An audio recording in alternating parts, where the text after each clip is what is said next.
it's Matt from Aging Strong Personal Training. This is another Tuesday tutorial video.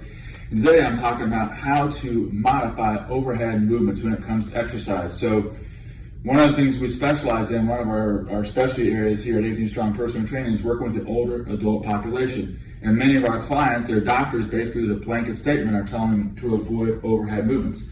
And if they have some sort of shoulder injury, then yes, they need to lay off. There's a lot of situations where yes, indeed, they need to lay off overhead movements. However, there's a lot of scenarios where if we just address those shoulder issues by increasing shoulder mobility, shoulder flexibility, and increasing thoracic spine mobility, and also changing the way we do the exercises, then we can safely press overhead. And that's important because, again, it's all about function. As I've said in previous videos, it's all about functional exercise.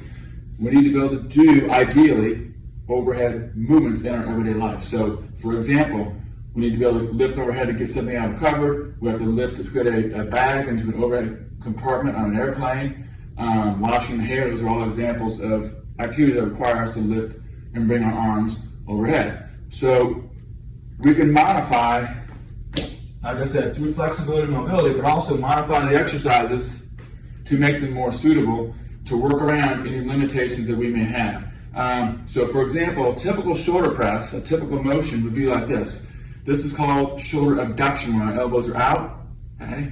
That's a pretty advanced movement. What we can do, a lot of us who have wear and tear on our shoulders, arthritis on our shoulders, that may be uncomfortable. So the way we can modify it is by bringing our elbows in like this, so we have less abduction at the humerus or arm bone, and then do our press from there. It's usually a safer, more comfortable way for people to complete that movement. If that's still troublesome, we can bring the elbows even farther in by using the medicine ball and doing our shoulder press that way.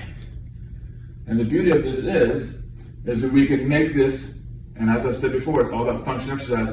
We can combine the shoulder press with other movements, such as a squat. A squat is highly functional. We have to squat all the time to get in and out of chairs. We could do a hip hinge. A hip hinge is something that's very functional as well. We have to be able to bend to get things, to pick things off the floor. So I can do that same shoulder press, combine it with a hip hinge, like so. I could even do stepping patterns with this. So back step, press. Whoops, there it is. Back step, press. Back step, forward step, press. Back step, forward step, press. And if I really wanted to increase the challenge, I could take it all the way into a full lunge, a full back lunge, and press. A full back lunge, and press. Another fundamental movement pattern. So there it is. There's ways typically that we can modify these shoulder movements to make them safe, because they're very important, very functional in terms of our day-to-day activities of daily living. So thanks again for watching and have a great day.